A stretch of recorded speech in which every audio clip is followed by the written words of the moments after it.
Good morning everyone. राजकीय महाविद्यालय के यूट्यूब चैनल पर आप सभी का स्वागत है।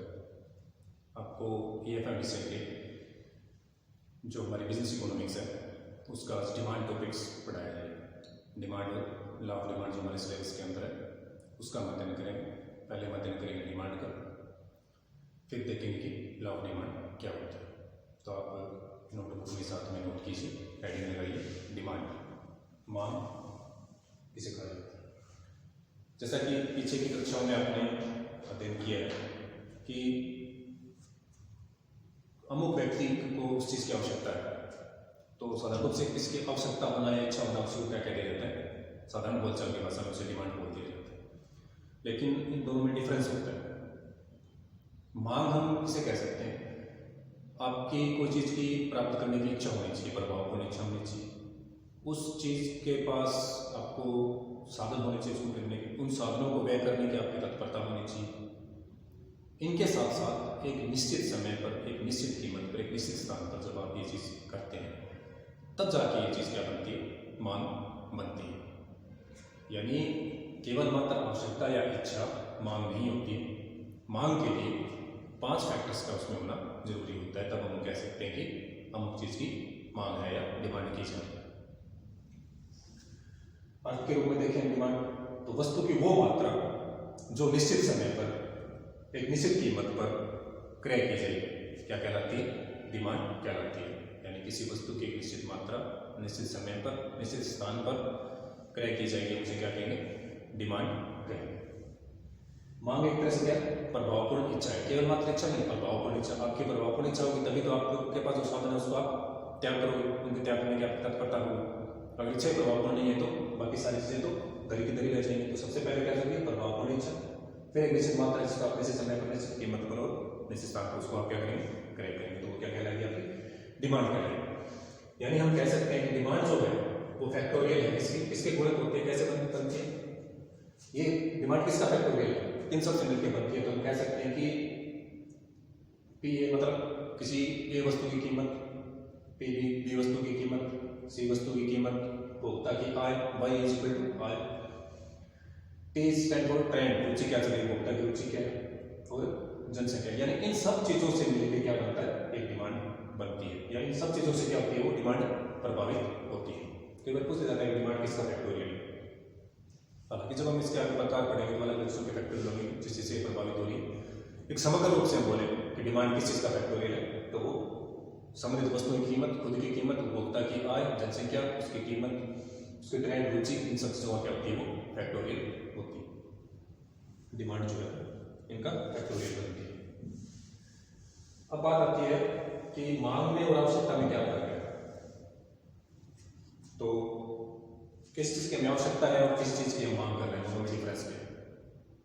अभी आपको बताया था कि आवश्यकता में से क्या होता है, आवश्यकता में उस चीज की इच्छा तो किसी को हो सकती है, एक छोटे से बच्चे को प्रेम की इच्छा होती है, लेकिन केवल मात्र इच्छा होने से वो मांग नहीं होती है। क्या उसके पास साधन है, अगर साधन है तो क्या उसको खर्च करने के लिए तत्पर है, क्या उसको एक निश्चित कीमत पर निश्चित स्थान पर खरीदने के लिए तैयार है, नहीं, तो उसको हम केवल मात्र आवश्यकता कहेंगे, मांग नहीं कह सकते।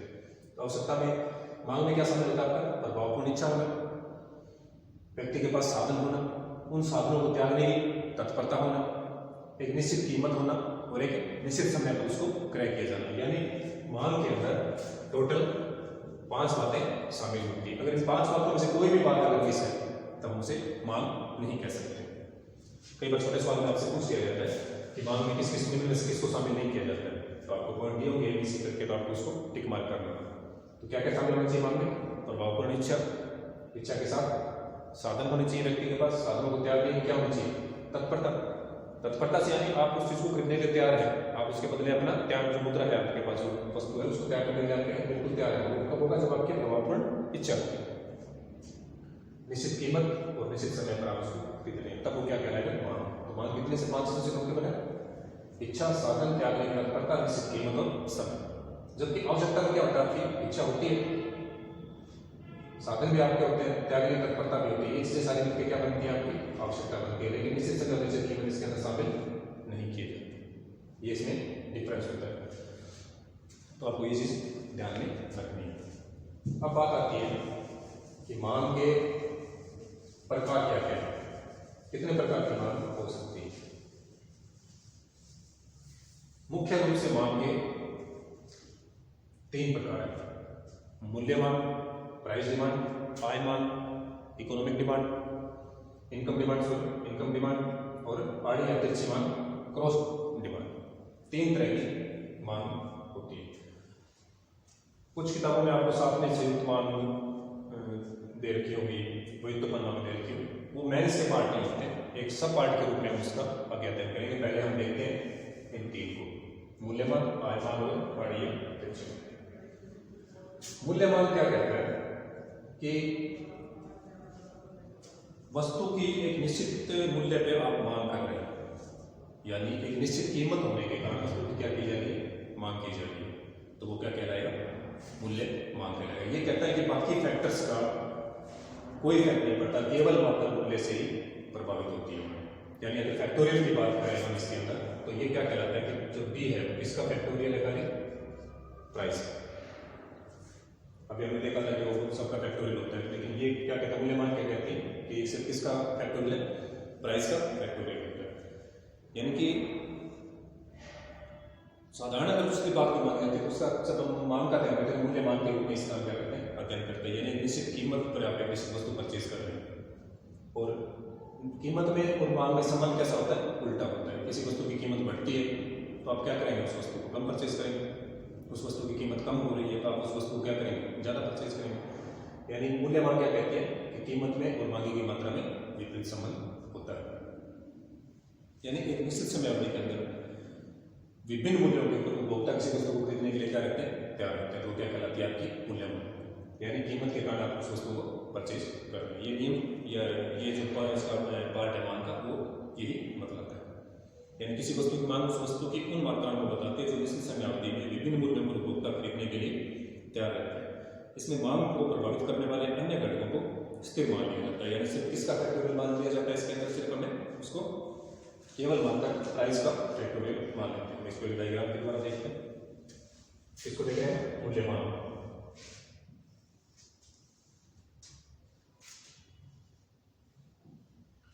यहाँ पे एक्स एक्स के ऊपर इसमें क्या लिखते हैं, वस्तु की मात्रा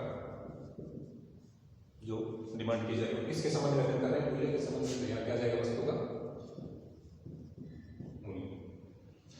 अब साधारण आपको पता है कि जब वस्तु की कीमत बढ़ती है तो आप क्या कम परचेज करते हैं, वस्तु को कम परचेज करेंगे। और जैसे जैसे उसकी प्राइस कम होती जाएगी तो आप क्या करेंगे, वस्तु की अधिक इकाई परचेज करेंगे। सपोज दैट जैसे यहाँ 1 2 3 4 इस तरह, यहाँ 2 4 6 जो भी आप लिखना चाहें। अब जब प्राइस ज़्यादा है तो आप डिमांड ज़्यादा इकाइयाँ मांगेंगे या कम मांगेंगे? नेचुरल सी बात है, अगर प्राइस 6 रुपये है तो आप कितना पेन खरीदते हैं, 1 पेन खरीदते हैं, 1 रुपये लगे। अब जैसे प्राइस 5 रुपये हुआ तो आप पेन कितने परचेज करने लगे हैं, 2 परचेज करने लगे। फिर पेन की प्राइस और कम हो गई, 3 रुपये हो गया पेन, अब आप कितने परचेज करने चाहिए, और ज़्यादा। और प्राइस कम हो रहा है, और ज़्यादा परचेज करेंगे, और ज़्यादा प्राइस कम हो रहा है, और ज़्यादा परचेज करेंगे। जस्ट रिवर्स समझ करने की, किसी प्राइस का 1 रुपया था, आप कितने पेन परचेज कर रहे थे, 5। प्राइस 2 रुपये हो गया, आप 4 परचेज करने लगे। प्राइस 3 रुपये हो गया, आप 3 परचेज करने लगे। जैसे प्राइस 5 रुपये हो गया, 4 रुपये हो गया, आपने और कम कर दिया पेन खरीदना। प्राइस और बढ़ गई, आपने खरीदना और कम कर दिया। यानी वस्तु की मात्रा जो मांग रही है, प्राइस के साथ क्या संबंध निकालिए, उनका संबंध है। जो ग्राफ हमारे पास रख किया था वो कैसा है, इस टाइप। यानी जब प्राइस आपकी ज़्यादा है, यानी प्राइस क्या है मैक्सिमम, तो आपकी डिमांड क्या है, वस्तु की मात्रा कम मांग रही है। और जैसे ही प्राइस डाउन होना स्टार्ट हो गया, प्राइस जैसे यहाँ पे आ गया, तो अब आपकी जो वस्तु मांगे की मात्रा है वो क्या होगी, बढ़ी। तो ये नियम वस्तु ये क्या बताता है, मूल्य मांग की विभिन्न कीमतों पर आप जो वस्तु की मांग करते हैं वो क्या कहलाता है, वस्तु की मूल्य मांग कहलाता है। दूसरा इसके अंदर आपका आता है आय मांग, इनकम डिमांड। ये किसके संबंध में अध्ययन करता है कि वस्तु की जो मांग होती है वो उपभोक्ता अलग अलग स्तर पर अलग अलग करता है। तो आय के संबंध में जब हम मांग का अध्ययन करते हैं तो वो क्या कहलाएगी, आपकी आय मांग कहलाती है। ये कहता है जब बाकी सारी चीजें अपरिवर्तित रहती है तो आय के कारण उपभोक्ता जो वस्तु की मांग कर रहा है वो क्या कहलाएगी, आय मांग कहलाएगी। अब बात करें साधारण वस्तुओं की, तो जब आप साधारण वस्तुओं की बात करते हैं, श्रेष्ठ वस्तुएं हम कह सकते हैं, तो वस्तु की मात्रा तो यहाँ क्या है आपकी उपभोक्ता की आय बढ़ी आपको। अब जब श्रेष्ठ वस्तु है आपके पास, अच्छी वस्तु है, तो जैसे जैसे आपकी आय बढ़ेगी आप उस वस्तु को ज़्यादा खरीदेंगे या कम खरीदेंगे। अच्छी वस्तु में आपकी इनकम भी बढ़ रही है तो नेचुरल सी बात है आप उसको ज़्यादा परचेज करेंगे। पहले आपकी आय 1 रुपये थी तो आप क्या कर रहे हैं, कम वस्तुएं खरीद रहे हैं। जैसे जैसे आपकी आय बढ़ेगी आप वस्तुओं की मांग भी क्या करेंगे, ज़्यादा करेंगे। तो श्रेष्ठ वस्तुओं के संबंध में हमारे पास एक ग्राफ जो बन गया है वो किस तरह का आएगा, इस तरह का। और किसमें संबंध बना रहा है आपका, आय में और मांगी गई वस्तु की मात्रा। तो जैसे जैसे आपकी आय बढ़ रही है आप क्या कर रहे हैं, उसकी मांगी की मात्रा भी क्या कर रहे हैं, ज्यादा कर रहे हैं। तो श्रेष्ठ वस्तु में क्या रहता है, आय में उसमें ऋणात्मक संबंध होता है। जैसे आय बढ़ती है वैसे आप वस्तुओं की मात्रा ज्यादा मांग करता है। एक दूसरे तरह की वस्तुएं होती है निकृष्ट या घटिया वस्तु, उनके संबंध में इसका क्या इफेक्ट होगा। आय का इफेक्ट साधारण रूप से क्या होता है, पॉजिटिव होता है, लेकिन डिपेंड करता है कि आपकी वस्तु में जो मांगी गई वस्तु है वो आपकी कैसी है। श्रेष्ठ या निकृष्ट वस्तु है उसके अंदर क्या होगा, यहाँ वस्तु की मात्रा जो मांग कर रहे हैं और यहाँ आपकी आय। अब घटिया वस्तुएं हैं, आपकी इनकम बढ़ रही है तो आप घटिया वस्तु खरीदेंगे। जब आपके पास इनकम कम है तो आप साइकिल परचेज करेंगे, लेकिन जब आप करोड़पति हैं साइकिल भी परचेज करेंगे। तो निकृष्ट वस्तुओं की मांग जब आपकी आय क्या रहती है, जैसे जैसे आपकी आय बढ़ती है तो आप क्या करते हैं, इनकी मात्रा भी घटाते हैं। और जैसे जैसे आपकी आय कम होती जाती है, अब आय कम हो रही है तो हम घटिया वस्तु परचेज कर पाएंगे। तो घटिया वस्तु की डिमांड क्या करोगे आप, ज़्यादा करने लगे।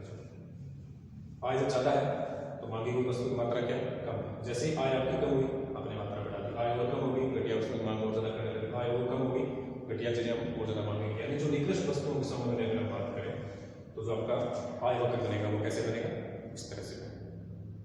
जबकि श्रेष्ठ वस्तुओं के संबंध में कैसे बनेगा, इस तरह से बनेगा। जैसे आपकी आय बढ़ी श्रेष्ठ वस्तु आपने बढ़ा दी, फिर आय बढ़ी फिर श्रेष्ठ बढ़ा दी, फिर आय बढ़ी फिर श्रेष्ठ बढ़ा दी। इस पॉइंट के ऊपर जैसे आपकी आय बढ़ी हुई है तो ये डिमांड भी बढ़ी हुई है। इस पॉइंट की बात करें आय कम है, इसकी डिमांड भी क्या है आपकी कम। लेकिन घटिया वस्तुओं के संबंध में आपकी आय तो क्या है, ज़्यादा है, लेकिन आपकी मांगी हुई वस्तु की मात्रा क्या है, कम है। अब जैसे आपकी इनकम कम हो रही है इस पॉइंट के ऊपर घटिया वस्तुओं में, इनकम तो क्या हो रही है आपकी कम हो रही है, लेकिन ये मात्रा क्या है, बढ़ा है। तो ये डिपेंड करता है आपकी वस्तुओं के रिलेशन। इनकम आय हमने देखा, मांग कौन सी, आय। मूल्य मांग में हमने क्या देखा, कीमत पे मांगा जाता है, उसमें कैसा संबंध होता है, उल्टा संबंध होता है। और आय मांग के अंदर हमने दो वस्तुओं के संबंध में इसका अध्ययन किया। अब आपका आता है आड़ी या तिरछी मांग, क्रॉस इलास्टिसिटी। ये क्या मान के चलता है, बाकी सभी फैक्टर को इस्तेमाल किए ये क्या कहता है कि वस्तु की जो मांग की जाती है, समग्र वस्तु की कीमत के परिवर्तन के कारण आप जो वस्तु को खरीदने की मात्रा में चेंजेस करते हैं उसको जब हम अध्ययन करते हैं उसको क्या कहते हैं, क्रॉस इलास्टिसिटी, क्रॉस डिमांड का, क्रॉस डिमांड का आड़ी या तिरछी मांग कहा जाता है। यानी आपके पास दो वस्तुएं ए होगी, आप ए परचेज कर रहे हैं लेकिन ए की कीमत में कुछ चेंजेस हो गए, उसके कारण आपने ए की मात्रा में चेंजेस कर दिए, उसका जब हम अध्ययन करते हैं उसको आड़ी या तिरछी मांग कहा जाता है। दो वस्तुओं के संबंध में स्थानापन्न वस्तु हो सकती है, पूरी वस्तु हो सकती है। तो इसके अंदर मैंने क्या बात करता है, समग्र वस्तु की कीमत परिवर्तन के कारण मांगी की मात्रा में परिवर्तन होता है, उसका अध्ययन किया जाता है। अब इसके अंदर भी दो तरह से हो सकता है, स्थानापन्न वस्तु हो सकती है और पूरक वस्तु हो सकती है।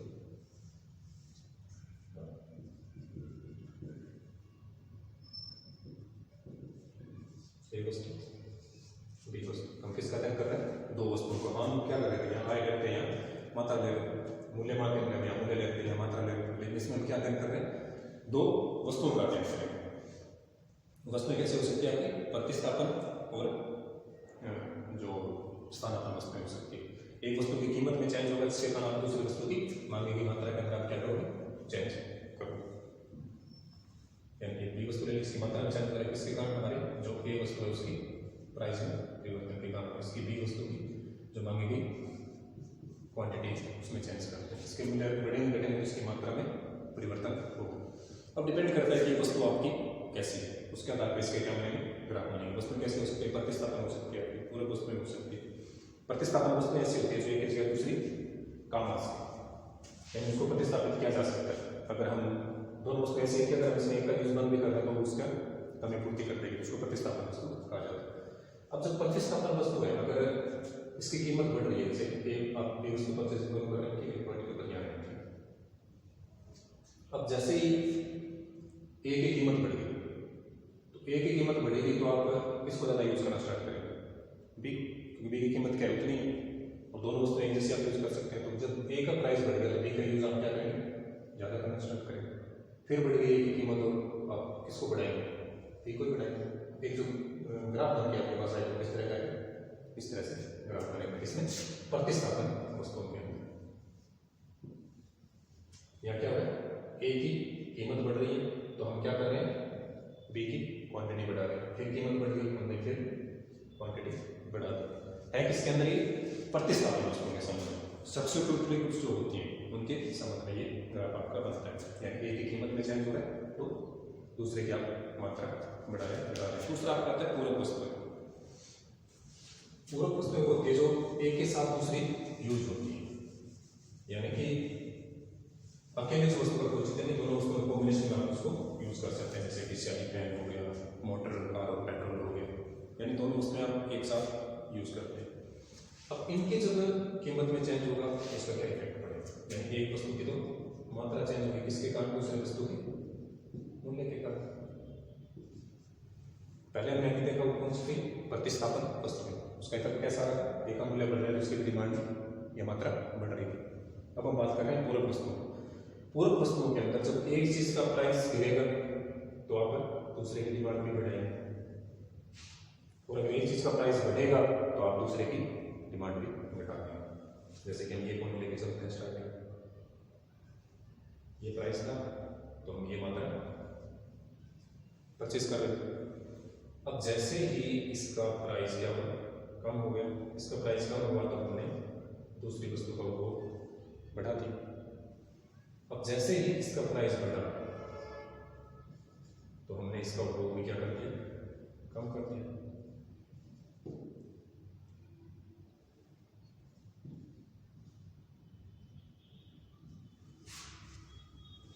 यानी ये क्या बताता है कि जब पूरक वस्तु अगर आप कर रहे हैं तो जब एक संबंधित वस्तु का अगर मूल्य बढ़ रहा है तो आप उसकी डिमांड भी कम। जैसे अगर पेट्रोल के रेट बढ़ गए तो कार की डिमांड क्या हो जाएगी? कम हो जाएगी। पेट्रोल के रेट डाउन हुए तो कार की डिमांड भी क्या हो जाएगी? बढ़ जाएगी। पेन और स्याही के संबंध में देखें, स्याही के रेट बढ़ गए तो पेन की डिमांड क्या हो जाएगी? कम हो जाएगी। पेन के रेट, स्याही के रेट कम हो गए तो पेन की डिमांड भी क्या हो जाएगी? बढ़ जाएगी। तो ये क्या होता है? समान इफेक्ट्स डालते हैं। आज के लेक्चर में हमने क्या देखा? मांग के प्रकार का अध्ययन। मांग क्या होती है, आवश्यकता से किस प्रकार भिन्न है और इसके प्रकार क्या है। मुख्य प्रकार इसके आपको पता है 3: मूल्यमान, आयमान और आड़ीय तिरछी मान। अब जो आपको ये पता है कि कई बार किताबों में दिया होता है व्युत्पन्न मान, जैसे बोल दिया जाता है, इसके सब पार्ट्स के रूप में लिख सकते हो।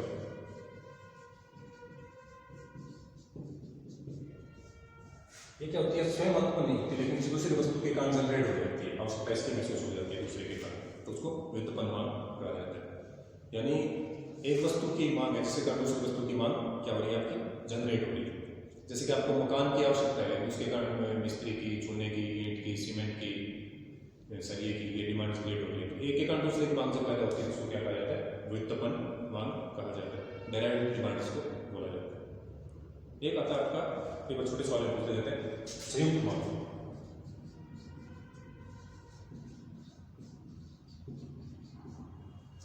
संयुक्त मांग या जॉइंट डिमांड। जॉइंट डिमांड क्या कहलाता है आपका? कि जब किसी व्यक्ति को अपनी आवश्यकता संतुष्टि के लिए 2 या 2 से अधिक वस्तुओं की मांग को एक साथ करता है तो उसको क्या कहा जाता है? जॉइंट डिमांड कहा जाता है।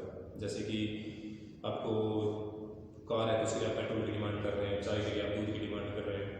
यानी कि किसी व्यक्ति को अपनी आवश्यकता की संतुष्टि के लिए 2 या 2 से अधिक वस्तुओं की मांग एक साथ करता है तो उसको क्या कहा जाता है? जॉइंट डिमांड कहा जाता है।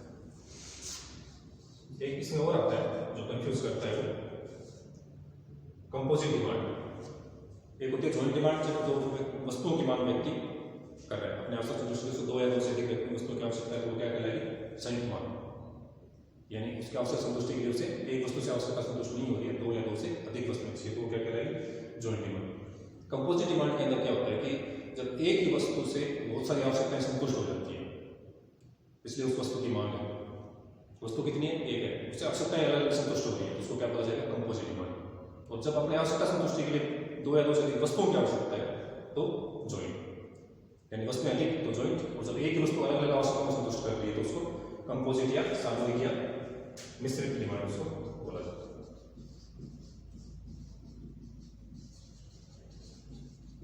ये तो आप एक्स्ट्रा लिख लीजिए, बस छोटे सवाल के अंदर आपको इन दोनों में डिफरेंस पूछ लिया जाता है।